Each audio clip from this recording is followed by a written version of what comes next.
निकाला मुझे तो हम आपकी भी इंसेंट बजा देंगे।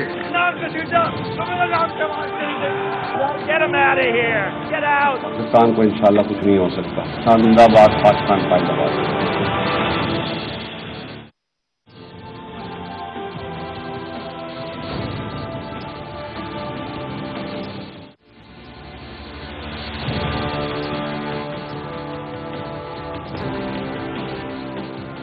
जी अस्सलाम वालेकुम। प्रोग्राम में आज बात करेंगे पाकिस्तान तहरीक इंसाफ की हुकूमत को वज़ीर आज़म इमरान खान को वज़ारत उज़्मा का हलफ उठाए आज पूरे 2 साल मुकम्मल हो गए हैं। नया पाकिस्तान तब्दीली की दास्तान रही हुकूमत के कड़े इम्तिहान को आज 2 साल मुकम्मल हो गए। 18 अगस्त 2018 को वज़ीर आज़म इमरान खान ने बहरानों में घिरी मुमलिकत खुदादाद पाकिस्तान की कमान संभाली थी। ये कहानी होगी तहरीक इंसाफ के चैलेंजेस से भरपूर सफर की, जो कि तमाम तर बहरानों, बेयकीनी की लहरों, नाअहलियत और सिलेक्टेड के तानों, अपोजिशन के बहानों और खारजी तूफानों के बावजूद जारी रहा। इस दौरान कई नशेबो फराज भी देखने को मिले। अंदरूनी और बैरूनी चैलेंजेस रहे, गैर मुस्तहकम मईशत रही, मुल्की और गैर मुल्की बैरूनी कर्जों का अंबार रहा, गुर्बत, महंगाई, बेरोजगारी, एहतसाब, करप्शन, अपोजिशन के एहतजाज, धरने, खारजा महाज, कश्मीर, पाकिस्तान भारत कशीदगी और अफगानिस्तान का बहरान। इन सब इम्तिहानों का बोझ वज़ीर आज़म इमरान खान के कंधों पर रहा। इन सब इम्तिहानों का बोझ निमटाते निमटाते वज़ीर आज़म इमरान खान ने बहुत सी अपनी टीम में तब्दीलियां भी की ताकि मुल्क में कोई वाक़ई और वाज़ेह तब्दीली आ सके।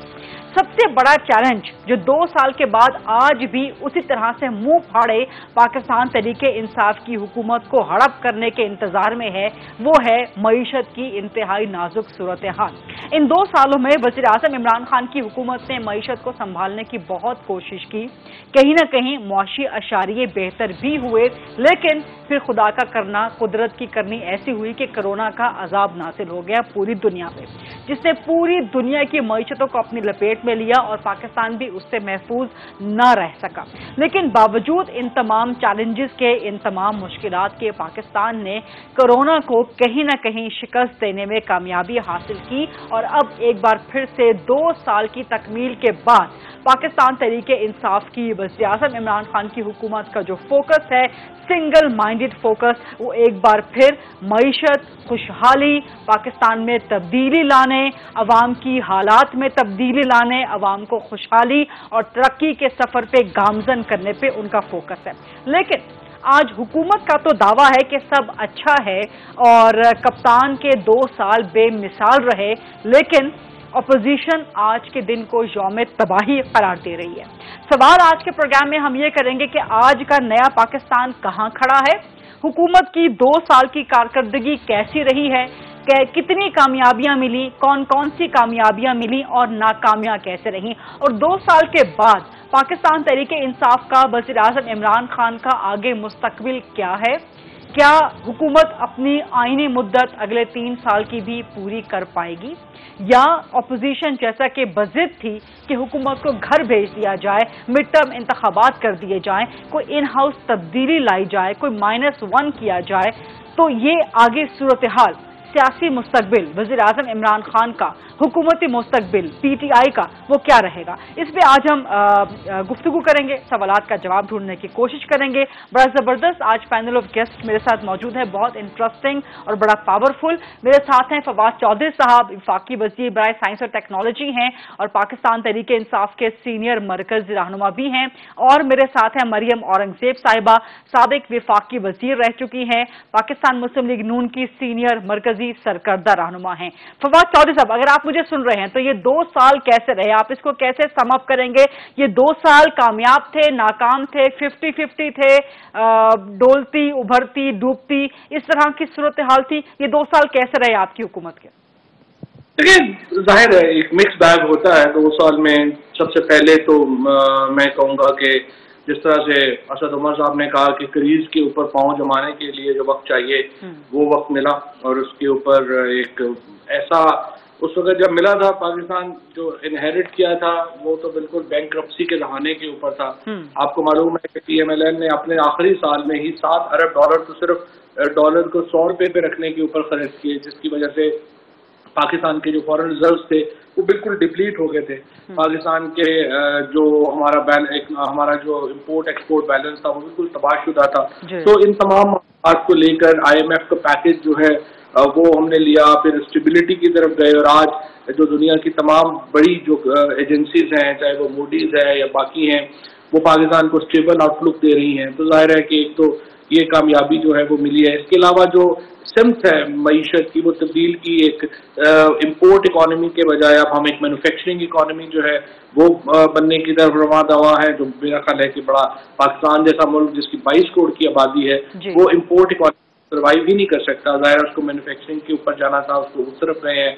फिर आपने इम्पोर्ट डेफिसिट $20 बिलियन से कम करके $3 बिलियन जो हमारा करंट अकाउंट डेफिसिट है उसको आप लेके आए। फिस्कल डेफिसिट में जो है वो बेहतरी आई। सो ये तमाम इशारे जो है वो इस वक्त बेहतरी की तरफ आए हैं। दूसरी इंपॉर्टेंट बात, पाकिस्तान में एक डेमोक्रेटिक गवर्नमेंट जो है उसकी बुनियाद रखी गई। यहाँ पे पिछली गवर्नमेंट जो है अगर आप उसके 2 साल उठा के देखें तो आपको मालूम होगा कि उनके तो शाज़ और नाज़र काबीना के इजलास होते थे। इस हुकूमत के हर हफ्ते काबीना के इजलास होते हैं।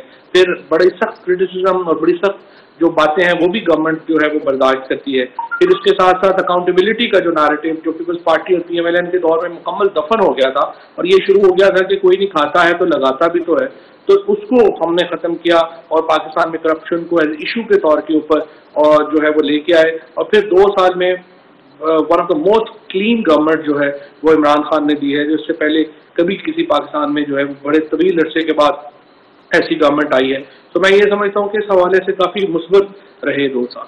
अच्छा, ये जो आपने लास्ट में बात की है ना फवाद साहब के, one of the most clean government in the history of Pakistan आपने शायद कहा है, मरियम औरंगजेब साहिबा, ये तमाम कामयाबियां गिनवा दी फवाद चौधरी साहब ने। एडमिट किया उन्होंने कि ठीक है उतार चढ़ाव आता रहता है, पहली बार फेडरल गवर्नमेंट मिली, लेकिन one of the most clean governments in the history of Pakistan है PTI की। जी बिस्मिल्लाहिर्रहमानिर्रहीम। फवाद चौधरी साहब के क्या कहने, आज 6 वजीर भी यही गुफ्तगू कर रहे थे जब भी फवाद चौधरी साहब ने की। क्लीन और नहीं, वन ऑफ द मोस्ट जो है पाकिस्तान क्लीन नहीं, most one of the most, जी तारीख की उन्होंने कहा one of the most clean government इस सूरत हाल में जरूर है कि क्या क्लीन तरीके से और क्या स्वीपिंग तरीके से मुल्क का आटा और चीनी वजीर आजम ने खुद फैसले करके चोरी करवाया। वो चीनी जो 52 रुपए की मिल रही थी आज 110 रुपए किलो है। वो आटा जो 35 रुपए किलो आज 75 रुपए किलो। फवाद चौधरी साहब ने शायद ये चीजें ना खरीदी हो जो आज पाकिस्तान की आवाम जिस कीमत पे खरीद रही है। मुल्क का पेट्रोल कंप्लीटली मुल्क से गायब हो गया। गैस की कीमत में 300% इजाफा, बिजली की कीमत में 70% इजाफा, दवाइयों की कीमत में 500% इजाफा। बहुत क्लीन गवर्नमेंट है। और फिर झूठा नैरेटिव बेच बेच के क्लीन क्लीन क्लीन का वो पाकिस्तान की आवाम की तारीख की करप्ट तरीन हुकूमत बन गई। और मैंने जो आपको बातें जितनी कही हैं वो वाहिद मुल्क है, जैसे मैंने पहले आज अपनी प्रेस टॉक में भी कहा था, जब वजीर आजम नोटिस लेकर करप्शन करता है। जिस जगह के ऊपर करप्शन करनी हो वहां नोटिस लिया जाता है, उसकी तबाही की जाती है और उसके बाद उसका रिलीफ देने की बजाय उसके अंदर और तबाहाली होती है। और एक और बात गरीदा मैं जरूर कहूंगी, आपने अपने इंट्रोडक्शन में कहा कि इम्तिहान, चाहे वो खारजा पॉलिसी हो, सिफारतकारी हो, माशी तबाही हो, बेरोजगारी हो, महंगाई हो, मुल्क की तरक्की की शरह हो, आपने कहा कि इम्तिहानों का बोझ इमरान खान के कांधों पर है। ये इनकी नाकामियों का बोझ इमरान खान साहब के कांधों पे है। मैं इसको इस तरह रिफ्रेज करूंगी क्योंकि इम्तिहान तो 2018 में मुल्क की तरक्की 5.8% पे तरक्की कर रही थी। इस वक्त मनफी 0.4% पे तरक्की आ गई है मुल्क की। महंगाई 3% से इस वक्त 13% पे, खुराक और अशिया जो है वो उनकी महंगाई बुलंद तरीन सतह पर 15% पर आ गई है। और अभी मेरे भाई ने बड़ा कहा कि एक्सपोर्ट डॉलर प्राइस इतनी रखी हुई थी, डॉलर प्राइस 115 से 168 रुपए पर आ गई है, लेकिन एक्सपोर्ट अभी भी पाकिस्तान मुस्लिम लीग नून के आखिरी दौर तक भी नहीं पहुंची जो 2018 का साल था। तमाम जो अभी मैंने आपको दादो शुमार बताया ये गवर्नमेंट के इकोनॉमिक सर्वे है, ये मुस्लिम लीग नून का डेटा नहीं है। तो फवाद चौधरी साहब जितनी कामयाबियां गिनवा रहे हैं, फिर जमहूरी हुकूमत की बुनियाद रखी। पहली दफा फवाद चौधरी साहब ने भी आपको कहा मीडिया की जबान बंदी, पार्लियामान ऑर्डिनेंस के ऊपर चल रही है, पार्लियामान का लॉकडाउन। जो सियासी मुखालफिन बात करे, आज नैब न्याजी गठजोड़ ने मुल्क की कारकर्दगी 1 साल 2 साल की, उसमें भी नैब का कारकर्दगी अपनी कारकर्दगी करके दिखाई। जो आवाज बुलंद करेगा वो जेल में जाएगा, काल कोठरी में जाएगा, या नैब न्याजी गठजोड़ के हवाले कर दिया जाएगा। वो भी रिपोर्ट देखें जिसमें ह्यूमन राइट्स कमीशन की रिपोर्ट है, वो भी रिपोर्ट देखें। जो मुल्क दुनिया के तमाम जरीदे इस वक्त ये कह रहे हैं कि जो मुल्क के अंदर इस वक्त सेंसरशिप है, डेमोक्रेटिक फंडामेंटल ह्यूमन राइट्स की पामाली हो रही है। अपनी वजीर साहिबा जो ह्यूमन राइट्स की हैं, वो कश्मीर के इशू पर अपनी गवर्नमेंट पे सवालिया निशान उठा रही हैं। इसलिए खुदारा बात करते वक्त, हाँ एक बात वरीदा मैं जरूर कहूंगी कि चोरी में, करप्शन में, झूठ बोलने में और यू टर्न में 100/100 नंबर में दूंगी। मतलब मुझे कभी डर लगता है कि 100 में से ज्यादा नंबर ना ले लें, ये भी मुझे डर लगता है। लेकिन उसके अलावा चाहे वो कश्मीर हो, चाहे वो मईशत हो, चाहे वो सफारतकारी हो, चाहे वो खारजा पॉलिसी हो, उसके अंदर हुकूमत को बदतरीन और मुल्क को मैं कहूंगी बदतरीन नाकामी, हादसात, नुकसानात और सदमात का सामना इन 2 सालों में करना पड़ा है। आप अपनी झूठ बोलकर, यू टर्न्स लेकर और बातें करके आप मुल्क को और आवाम को बेवकूफ नहीं बना सकते। और अभी जो आज सर्वे आया है उस पर भी फवाद चौधरी साहब IPOR का और पल्स का सर्वे, एग्जैक्टली, जिसमें अवाम ने ये बरमला कहा है कि ना सिमत दुरुस्त है, ना कारकर्दगी से मुतमईन है अवाम, और ना देखती है कि अगले 3 साल में ये कारकर्दगी और सिमत बेहतर हो सकती है। ये वैसे हमेशा से एक ट्रेंड तो रहा है कि जो भी सिटिंग गवर्नमेंट होती है वो ज़ाहिर अपने आप की तारीफें करती है, जस्टिफाई करती है, ऑपोजिशन हमेशा से चार्जशीट लगाती है। लेकिन यहाँ पे बड़ी इंटरेस्टिंग सिचुएशन है। फवाद चौधरी साहब, जो आपने बातें की वो भी जायज़ थी, वो भी कहीं ना कहीं पाकिस्तान तहरीक इंसाफ की हुकूमत की कामयाबियां हैं। जो मरियम बता रही हैं वो भी बड़े ब्लैटेंट ट्रुथ हैं, वो भी बड़े बिल्कुल वाज़ेह तौर पे बातें हैं। खासतौर पे अवाम के हालात में कोई तब्दीली देखने में नहीं आई। गुज़श्ता 2 साल में महंगाई बढ़ने से बढ़ती ही चली गई। और आज चीनी की जो कीमत है फवाद साहब, वो तो आपको मालूम होगा ही। देखिए, पहली बात तो ये है कि मरियम नवाज जो है वो स्टूडेंट हैं जिन्होंने मैट्रिक में बहुत अच्छा रट्टा लगाने की सलाहियत रखते हैं और आमतौर पर टॉप डिवीजन में वो पास होते हैं। तो मरियम नवाज ने भी मरियम औरंगजेब ने 2 साल पूरा इनके आसान और इनके हवास पे मरियम नवाजी, मैं समझी आप वाकई मरियम नवाज की बात कर रहे हैं, मैंने इसलिए करेक्ट नहीं किया, बट बात तो ठीक है, आपने मरियम औरंगजेब करेक्ट कर दी। हाँ, तो वैसे आपकी कारकर्दगी की बात हो रही है सर। सही है कि वो जब आपने देखा ही है पिछले दिनों के, जैसे मरियम नवाज ने मरियम औरंगजेब साहिबा को कहा फलाने सहाफ़ी को जरा मैसेज कर दें फोन, ये सवाल मेरे से पूछ ले। और फिर मरियम औरंगजेब साहब, मैं 7 साल से ये काम कर रही हूँ, मैं उस वक्त सहाफ़ी को सवाल नहीं देती, ये तो आपको भी पता है। और बात करें अपनी कारकर्दगी पे बात करें। वैसे मरियम औरंगजेब साहिबा ये जरा क्लियर कर दें कि उस वक्त आपको मरियम नवाज कान में क्या कह रही थी? आपको कोई प्लांटेड सवाल दे रही थी? आपसे कोई सहाफ़ी से खास तौर पर सवाल करवाना चाह रही थी? वरीदा, बड़ी अच्छी आपने बात की, मैं चाहती थी कि इसको क्लियर भी करूं। बात यह है कि जब प्लांटेड सवाल होता है तो सहाफ़ी को उस वक्त नहीं दिया जाता। ये उन लोगों को भी मालूम होना चाहिए। आपके हाथ में व्हाट्सएप खुला हुआ था ना, आपके हाथ में फोन में व्हाट्सएप खुला हुआ था, तो वो ये था कि आप व्हाट्सएप पे भेज रही हैं सवाल सहाफ़ी को। शायद मेरी गरीजा बात, आपने सवाल किया, मैं जवाब देने का हक रखती हूँ। और व्हाट्सएप, मेरा पूरी प्रेस कॉन्फ्रेंस में मेरा व्हाट्सएप में मेरा फोन खुला हुआ था और मैं पूरे वक्त फोन के ऊपर थी। आप उससे 5 मिनट पहले की भी वीडियो चलाएं, 15 मिनट बाद की भी चलाएं। लेकिन मुख्तसरन मैं ये कहना चाहूंगी कि ये काम 7 साल हो गए, ये जो सहाफत से मेरा ताल्लुक जुड़ा है जब से मैं मिनिस्टर फॉर इंफॉर्मेशन बनी, और उसके बाद पहले भी और उसके बाद भी, तो ये चीजें जो है ये इतनी बेवकूफाना तरीके से नहीं की जाती। हाँ, ये लोग जरूर करते हैं जो इस वक्त अभी फवाद चौधरी साहब ने बात की कि मैं कान में सवाल सुन रही थी, इस तरह की हरकतें करते हैं और ये इनको आदत भी है, इसलिए ये उसी तरह सोचते हैं और उसी वही बात करते हैं। मरियम नवाज साहिबा आपके कान में क्या कह रही थी एकदम से सहाफ़ी के सवाल के बाद? वो आपके मरियम नवाज साहिबा मुझसे जो भी बात कान में कह रही थी वो मैं आपके जरिए अवाम तक और पाकिस्तान, जो बात आप उनके और मेरे दरमियान थी वो मेरे और उनके दरमियान ही रहने दी। ठीक है फवाद साहब, आपकी तसल्ली हो गई? फवाद चौधरी साहब, कोई प्लांटेड सवाल नहीं था, कोई नून नहीं, लेकिन कारकर्दगी पे सवाल हो रहा था ना, उसका जवाब दें पहले। बात को रिफ्लेक्ट और डाइवर्ट ना करें फवाद चौधरी साहब। नहीं, वो चूंकि डायरेक्शन मोड़ रही थी डिबेट की कि मीडिया फ्रीडम, और मीडिया फ्रीडम पे तो फवाद चौधरी साहब मेरा ख्याल है पाकिस्तान तहरीक इंसाफ की हुकूमत में बात ना ही की जाए। बहरहाल फवाद साहब आप कंटिन्यू करें बात। इसके लिए कि अगर मैं जवाब दूं तो पहली शर्त ये होगी कि मरियम औरंगजेब खामोश हो और जो सबक वो इतना रट्टा लगा के आई हैं वो सबने सुन लिया है। और मैंने ये बता दिया कि मीडिया फ्रीडम पे उनकी क्या ख्याल है।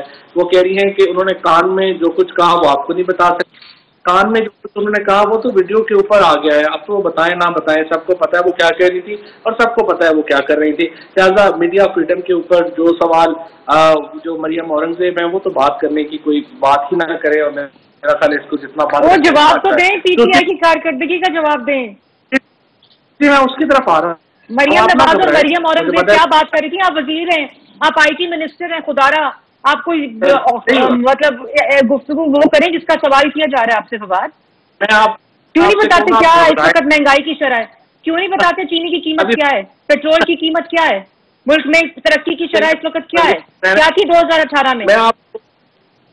मैं आपको एक मशवरा दूंगा अभी प्रोग्राम के लिए, सिर्फ जो इमरान खान देते हैं, आप घबराए ना, मैं वो भी बताऊंगा। तो प्लीज घबरा तो पाकिस्तान की पूरी आवाम इस वक्त ना घबराना, आपका इस वक्त वक्त शुरू हो गए, सवाल का जवाब।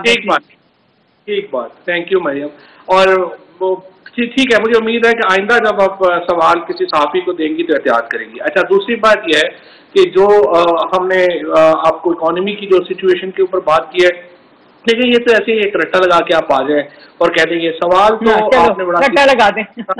आपने सवाल पूछा था चीनी की कीमत, आटे की कीमत, बिजली की कीमत, गैस की कीमत।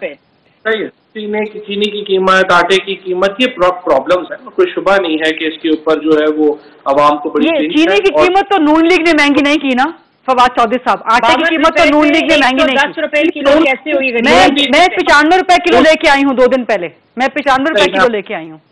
नहीं वो बात सही है, लेकिन नून लीग के दौर में जब नून लीग की कैसे हुई, सही क्यों है? नहीं पूछे कैसे हुई मरियम, लेकिन अगर मुझे बात करने ही नहीं देंगी तो फिर समझ आपको भी नहीं आएगी, क्योंकि हम साइड के ऊपर जवाब नहीं दे रहे ना, सवाल का जवाब नहीं दे रहे।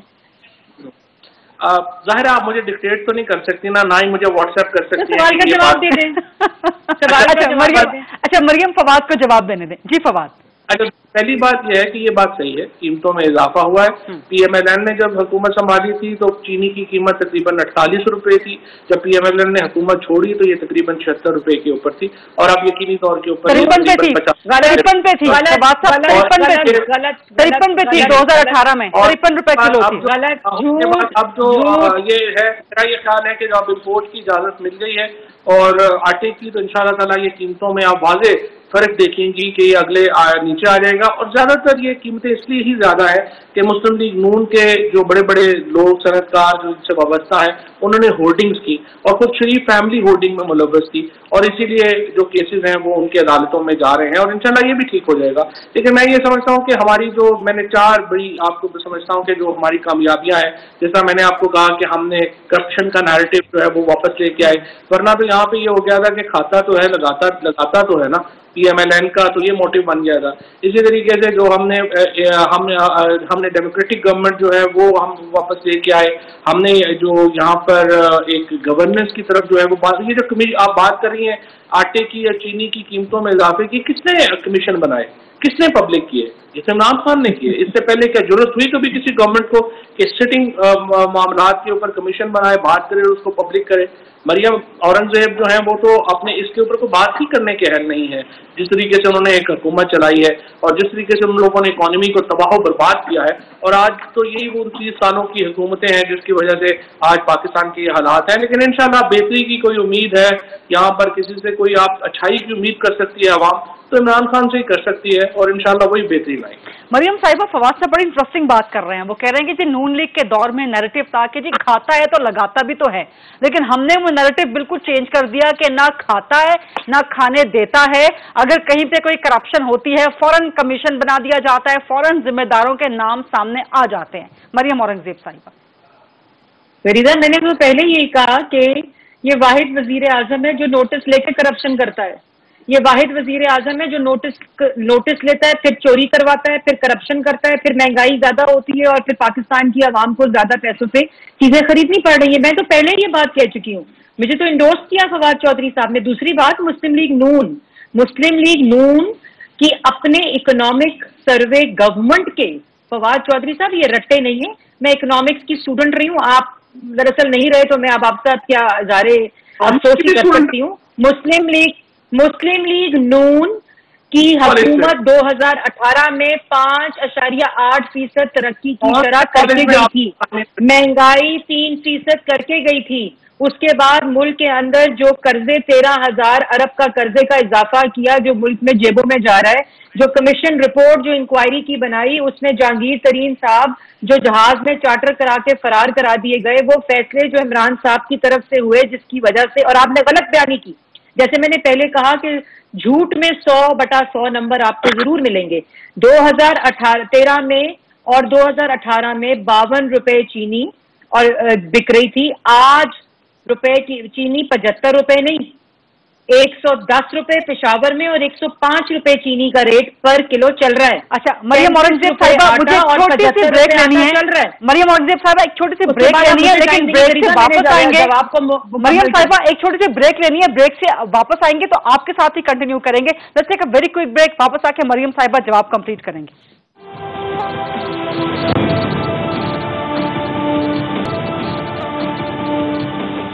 जी welcome back after the break. मेरे साथ मौजूद हैं विफाकी वजीर फवाद चौधरी साहब और साबिक विफाकी वजीर मरियम औरंगजेब साहिबा।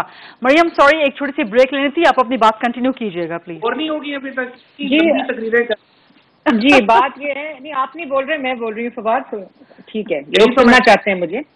दूसरी बात ये है कि मैं यही जरूर कहूंगी, देखें गरीदा, इसमें कोई लड़ाई और झगड़ा नहीं है, इसमें फवाद चौधरी और मरियम औरंगजेब की बात नहीं है, इसमें पाकिस्तान की आवाम की बात है जो इस वक्त तकलीफ का शिकार है और जिसके घर में आज पाकिस्तान की आवाम में घर में रोजगार नहीं है। आज मईशत तबाह है और कोरोना को बैसाखी के तौर पर इस्तेमाल किया जा रहा है। इसमें इकोनॉमिक सर्वे गवर्नमेंट के अपने मौजूद है जो ये अदादोशुमार बताते हैं कि 2018 में क्या अदादोशुमार थे और 2020 में क्या सूरत हाल है। इसमें लड़ाई, इसमें आर्ग्यूमेंट, झूठ बोलकर हम एक दूसरे को बेवकूफ जरूर बना सकते हैं, लेकिन जिसके घर में आज चूल्हा बंद है, जो आज पेट्रोल किस कीमत से खरीद रहा है, जो मुल्क के अंदर महंगाई की सूरत हाल है, माशी तबाही की सूरत हाल है, इस वक्त 80 लाख से लोग जो हैं वो गुर्बत की लकीर से नीचे जा चुके हैं, 40 लाख लोग बेरोजगार हो चुके हैं। इससे कोई, और ये आपकी अपनी हुकूमती रिपोर्ट्स हैं, इसमें कोई किसी किस्म का अभाम नहीं हो सकता। इसलिए खुदारा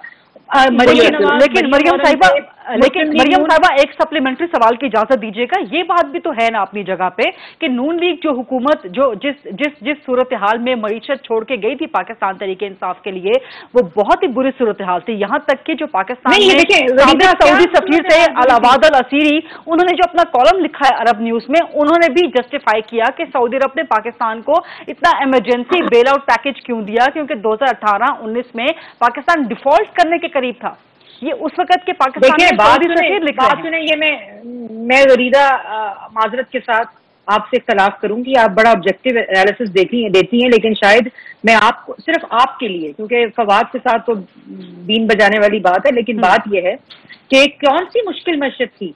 महंगाई जो थी वो 3% पे थी, 13% से 2013 में जब हम आए 5.8 पे तरक्की कर रहा था मुल्क। सीपैक मुल्क के अंदर आ चुका था, जिसपे आज ये थकते नहीं है, तख्तियां लगाते हुए नवाज शरीफ के मंसूबों पर। मुल्क के अंदर दहशत गर्दी, जिस वक्त 2013 में हम आए, रोज मुल्क के अंदर 4 बम धमाके होते थे। हमने ना सिर्फ दहशत गर्दी को खत्म किया, मुल्क के अंदर नवाज शरीफ सरमायाकारी लाए, सीपैक लाए, जिसकी वजह से मौका दिया इस नालायक नाअहल चोर हुकूमत को कि उस पर तख्ती लगाए। महंगाई की सूरत हाल क्या थी कि 3% पे थी। वो मुल्क जिसके अंदर तरक्की की शरह 5.8%, महंगाई की शरह 3%, मुल्क के अंदर जो डेवलपमेंट थी, जो रोजगार था, मुल्क क्यों आज अवाम रो रही है? क्यों आज अवाम कह रही है कि सिम दुरुस्त नहीं है? क्यों अवाम कह रही है कि ये नाअहल लोग हैं? क्यों अवाम कह रही है कि अगले 3 साल में भी इनमें काबिलियत नहीं है कि ये मुल्क को सही सिमत में ला सकेंगे? क्योंकि मुल्क के अंदर अवाम आज उन मुश्किलात का शिकार है। आप 2018 के सर्वे देखें, अवाम के आज भी 2 साल अवाम के जितने सर्वे देखें वो नवाज शरीफ को याद कर रहे हैं। ये अपने मंसूबों की ट्वीट करते हैं, वहां लोग कहते हैं शुक्रिया नवाज शरीफ। एक भी मंसूबा, 13,000 अरब का कर्जा खरीदा, मुझे एक ईंट दिखा दें, मुझे फवाद चौधरी से करना था कि 2 साल में एक भी मेगा डेवलपमेंट का मंसूबा नहीं है। ये मुझे फवाद चौधरी से सवाल करना है। नहीं, और ये आगे से दूसरी, अच्छा सॉरी, घंटा तो हो गया तकरीर, प्लीज सॉरी, मैं समझी मेरी जवाब चल रहा है, प्लीज नहीं मरियम आप जवाब कंप्लीट, मरियम को जवाब कंप्लीट करने दें, मरियम को जवाब कंप्लीट करने दें। फारग हो जाएगा, इसकी रेटिंग 0 हो जाएगी। जितनी तुम लंबी बात करी उतनी बात, इसीलिए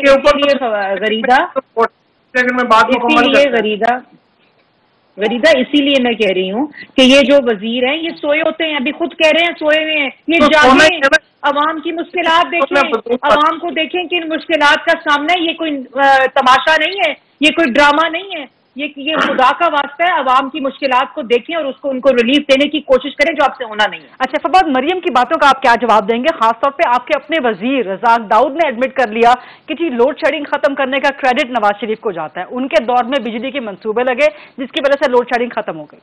अच्छा नहीं, आपने उनकी वो खबर पढ़ ली लेकिन आपने उनकी ट्वीट नहीं पढ़ी जिसमें उन्होंने कहा कि ऐसा मैंने कुछ नहीं कहा।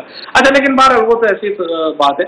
देखिए बात यह है, ऐसी बात तो मैं आपको बताऊं गरीदा, 3.5 मिनट की तकरीरें टीवी के ऊपर नहीं होती। ये तो आपने 30 सेकंड में 50 सेकंड में अपनी बात जो है वो खत्म करनी होती है। अगर इस तरह से आप बुला के तकरीरें शुरू करा देंगे आपका अपना बंद हो जाएगा, मुझे कोई प्रॉब्लम नहीं है। इतनी बोरिंग तकरीरें जो है वो मरियम। अच्छा दूसरी बात जो मरियम आपका टाइम काउंट कर रही है, ऑपोजिशन आपका टाइम काउंट कर रही है, गवर्नमेंट जिस तरीके से इन्होंने अपनी ये पूरी तकरीर की ना, अगर देखेंगे इतनी अच्छी होती ना, आज इलेक्शनों में इनका ये हाल ना होता। आज जब ये बाहर निकलते हैं इनकी हालत इस वक्त ये है कि मरियम औरंगजेब को कहे, शहबाज साहब मरियम औरंगजेब को कहें कि ये पिंडी में किसी मैरिज हॉल में जलसा करके दिखा दें। इनके पास जो लोग हैं, मंडी बाउद्दीन का जलसा देखा था अभी नैब के बाद क्या हुआ था फवाद चौधरी साहब? अल्लाह ताला का लाख लाख शुक्र अदा करें कि मुल्क में जमहूरियत है और वोट के जरिए ये लोग आउट हो गए। अदरवाइज फ्रांस की तरह इन लोगों को बहरा अरब में डबो देना था लोगों ने, जो जिस हालत में ये लोग गए हैं। लोगों को नफरत है इनसे, इनकी शक्लों से भी नफरत है। और जब आके ये इस तरह की बातें करते हैं कि हमने ये कर दिया था वो कर दिया था, लोग मजाक उड़ाते हैं इनका, इनको पता नहीं है। 2 मिनट बाहर निकले बात नहीं की है। मैं आपको कहता हूँ, आपको मैं शहबाज शरीफ साहब को और आपको कहता हूँ, आप जरा लाहौर में मैरिज हॉल में 500 बंदा जमा करा के उससे तकरीर कर दें। आप लोगों का कोई वर्क नहीं है, ना ही अपोजिशन का इस वक्त हुकूमत को कोई प्रॉब्लम है, ना आपको ये पता है कि अपोजिशन, आपको तो ये भी नहीं पता आपका लीडर कौन है। एक दिन मरियम नवाज लीडर है, इस्लामाबाद पहुंचती है तो आपका लीडर शहबाज शरीफ हो जाता है, इधर खान अब्बासी के पास लीडर हो जाता है। सबसे पहले आप हुकूमत की फिक्र छोड़ें, आप सबसे पहले PMLN की लीडरशिप का फैसला करेंगे। आखिर आपकी लीडरशिप किससे होनी है, आप लोगों को अपनी डायरेक्शन का पता। दूसरी तरफ एक पार्टी के साथ बैठे होते हैं, दूसरे दिन आपके दरमियान जो है वो जुटियां चल रही होती हैं, तीसरे दिन जो है वो आप 2 साल की इंसाफ की खरीदा जो है वो आप जो है वो फजल रहमान से लड़ रहे होते हैं। तो पहले 4 मिनट ना आप लोगों की कोई डायरेक्शन है, ना आप लोगों का कोई नैरेटिव है। सो फ्रेंकली जवाब ले लें, तकरीरें करनी है वो आप करती हैं, उससे आपको कौन रोक सकता है? ठीक है मरियम, मुसलसल आपका टाइम काउंट कर रही थी, 1 मिनट हो गया, 2 मिनट हो गए, 3 मिनट हो गए, 4 मिनट हो गए। मरियम, जिस तरह से आप फवाद का टाइम काउंट कर रही थी, इसी तरह से ऑपोजिशन गवर्नमेंट के दिन काउंट कर रही है। लेकिन आप कह रही हैं कि मरियम, आप कह रही हैं कि आज PTI की 2 साल कारकर्दगी, लेकिन मैं समझती हूं कि जहां PTI की 2 साल कारकर्दगी, वहां इन 2 सालों में ऑपोजिशन की फिर काउंटर कारकर्दगी क्या रही? अगर ऑपोजिशन के मुताबिक PTI गवर्नमेंट फेल हो गई है तो आप लोग एक मुतबादिल के तौर पर क्या चीज देने में अवाम को कामयाब हुए हैं? माजरत के साथ, लेकिन यहां पर ऑपोजिशन भी बिल्कुल फेल नजर आती है और वही ऑपोजिशन की नाकामियां फवाद चौधरी गिनवा रहे थे। मरियम साहिबा, फरीदा, पहली बात तो यह है कि पिछले 3 से अभी जितना आपका टाइम शुरू हुआ है, अभी 25 मिनट हो गए आपके प्रोग्राम में, मुझे तो जवाब नहीं मिला हुकूमत की तरफ से और तर्जुमान की तरफ से कि 35 रुपए से 75 रुपए आटा कैसे हो गया। मुझे तो जवाब नहीं मिला कि मुल्क की तरक्की की शरह 5.8% से -0.4% कर दिया ना कि महंगाई हुई। मुझे तो जवाब नहीं, फवाद ने एडमिट कर लिया कि महंगाई हुई है। एक मिनट, खाली महंगाई नहीं, मैं हर चीज पे बात कर रही हूँ। मुझे जवाब नहीं मिला कि मुल्क के अंदर जो बेरोजगारी है वो कैसे हुई। मुझे जवाब नहीं मिला कि वो जो कशकोल IMF का टूटना था, आज पूरी मईशत IMF के हवाले कैसे हो गई। मुझे जवाब नहीं मिला कि 1 करोड़ नौकरी और 50 लाख घर किधर है। मुझे जवाब नहीं मिला पाकिस्तान की आवाम को कि जो वजीर आजम हाउस इनके मुताबिक यूनिवर्सिटी बननी थी वो कहाँ है। ये सिर्फ 55 रुपए का हेलीकॉप्टर ही उड़ा सकते हैं, उसके अलावा कुछ नहीं। आप एक मिनट चुप करें, मेरी बात सुने।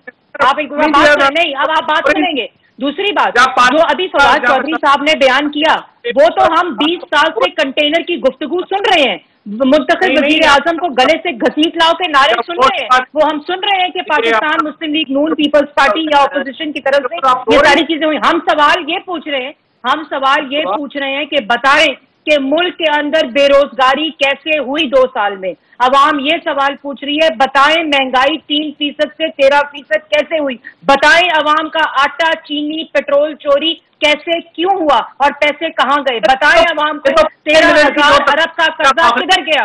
जवाब इसका दें। मैं ये 3 मिनट नहीं, मैं ये अगले 3 साल बोलती रहूंगी जब तक आपकी तरफ से जवाब नहीं आएगा। और ऑपोजिशन की कारकर्दगी गरीदा आप इस बात से जान सकती हैं और इंडिकेट कर सकती हैं कि सजाए मौत की चक्कियों में डाला गया। ऑपोजिशन की कारकर्दगी इस तरह जान सकती है कि अगर हम इफेक्टिव ना होते तो हमारी जबान बंदी करके काल कोठरियों में नैब न्याजी गठजोड़ के हवाले न किया जाता। अगर ऑपोजिशन की कारकर्दगी होती के ऊपर कोई सवालिया निशान होता तो ये सियासी इंतकाम में अंधी गवर्नमेंट जो आज नैब की कारकर्दगी को अपनी कारकर्दगी दिखाकर पेश कर रही थी, वो सब सवालात के जवाब आपको मिल जाते हैं। लेकिन ये सवाल मुझे फवाद चौधरी के सामने रखना है। पाकिस्तान की आवाम पूछ रही है, उसका जवाब देना पड़ेगा। मैं अगले 3 घंटे तो क्या, मैं 3 साल की तकरीर करूंगी फवाद चौधरी साहब। ठीक है, एक छोटे से ब्रेक का वक्त हुआ है, लेकिन जब ब्रेक के बाद वापस आएंगे फवाद चौधरी, आप भी वफाकी वजीर बराए इत्तलात और नशरियात रहे हैं।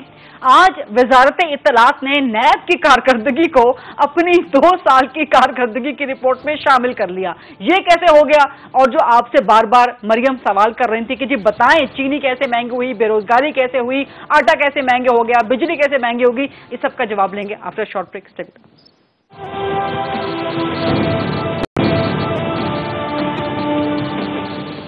जी welcome back after the break. मेरे साथ मौजूद हैं विफाकी वजीर फवाद चौधरी और साबिक विफाकी वजीर मरियम औरंगजेब साहिबा। फवाद चौधरी साहब, मिनिस्ट्री ऑफ इंफॉर्मेशन ने किस तरह से आज नैब की कारकर्दगी को अपनी रिपोर्ट का हिस्सा बना दिया और मरियम औरंगजेब बार बार आपसे जवाब मांग रही हैं कि अवाम के लिए चीनी, आटा, बिजली, पेट्रोल, गैस महंगी कैसे हो गई। नहीं, ये तो देखिए ना, पूरा जवाब उसका पहले मैं दे चुका हूँ। मरियम औरंगजेब तो जो बात पहले 3 मिनट में की थी, वही बात जो आखिरी 3-4 मिनट में भी वही बातें की जा रही हैं, क्योंकि उन्होंने रट्टा लगाया हुआ है। उसके अलावा उन्हें तो कुछ आता जाता नहीं है, लिहाजा वही बात बार बार जो है वो करती रहेंगी। और उसकी कोई ज़ाहिर है, लोगों को भी पता है कि उनकी क्या ये बात PMLN की तरफ से आना तो मजाक है, तो जाहिर है वो उनकी बातों को कोई सीरियस, तो इसलिए कोई भी सीरियस नहीं लेगा।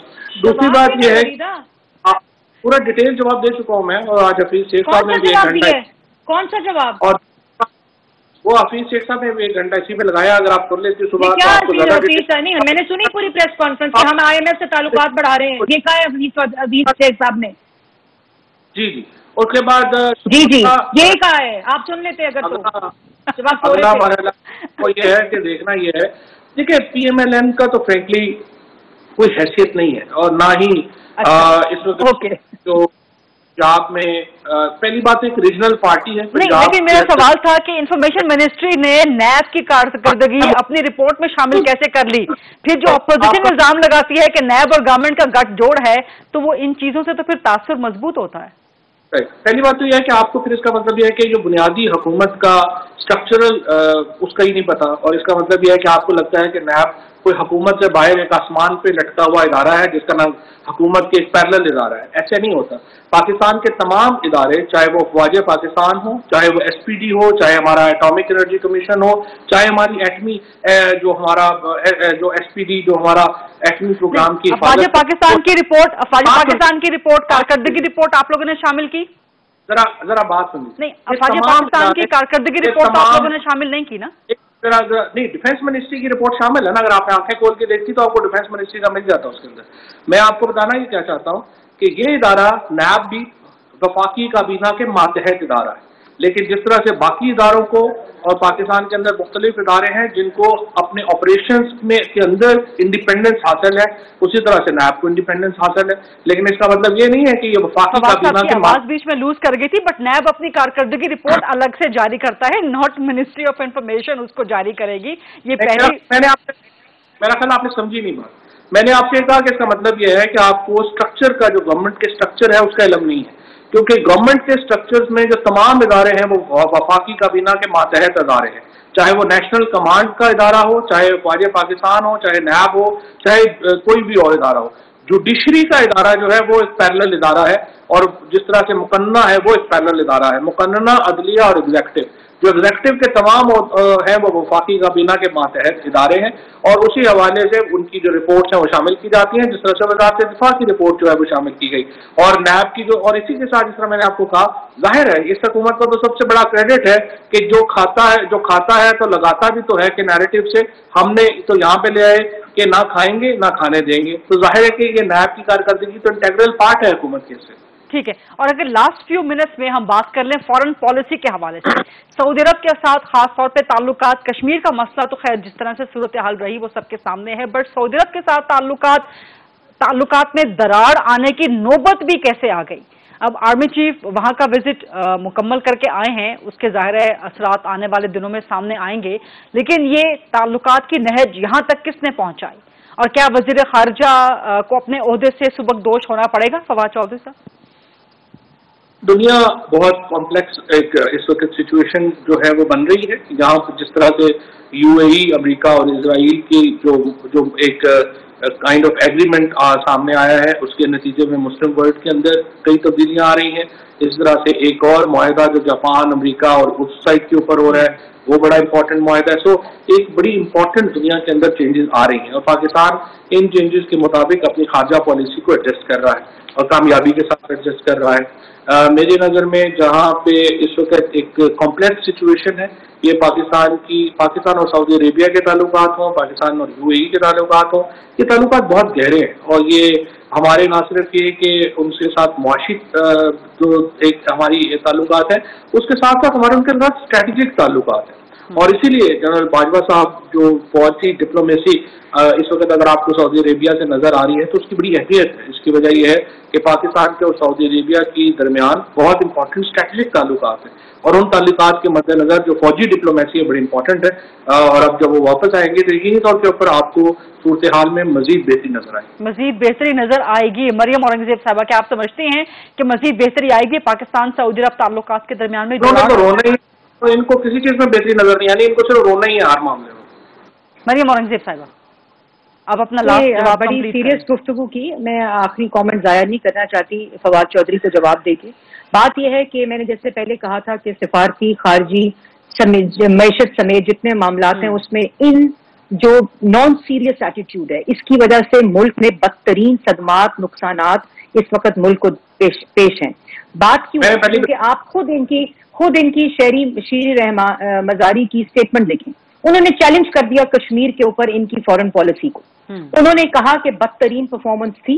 उसके बाद जो ये सऊदी अरेबिया के साथ हुआ, बाजवा साहब जो है chief of army staff, Fawad Chaudhry साहब मेरी बात को खत्म होने दे प्लीज, प्लीज बात कंप्लीट होने दें, ये बड़ी इंपॉर्टेंट है क्योंकि मरियम को प्लीज बात कंप्लीट करने दें। एक विजन नहीं है, और हमेशा पाकिस्तान के अंदर फॉरेन पॉलिसी जियोपॉलिटिकली बड़ी ही सीरियस रही है और बड़ी यूनिक और कॉम्प्लेक्स सिचुएशन रही है, लेकिन उसके लिए एक विजन की जरूरत होती है। उसके लिए एक खलंडरों के टोले को फॉरेन पॉलिसी न चलानी आई है, और मुल्क ने 2 साल देखा, मुल्क ने देखा कि कश्मीर का मामला हो या किसी भी सफारतकारी का मामला हो या खारजा पॉलिसी का मामला हो, मुल्क के अंदर सिर्फ एक ऐसा केओस और कंफ्यूजन रही जिसकी वजह से मुल्क को नुकसान हुआ। और आखिर में जाते जाते गरीदा मैं आपको ये भी कहना चाहूंगी कि अगर ये लोग रहे, अगर इमरान साहब की शक्ल में वजीर आजम रहा, तो मुल्क के अंदर मईशत तो क्या, सफारतकारी और खारजा पॉलिसी भी तबाह होने के दहाने पे खड़ी और हो चुकी है, और उसके असरात आने वाले वक्त में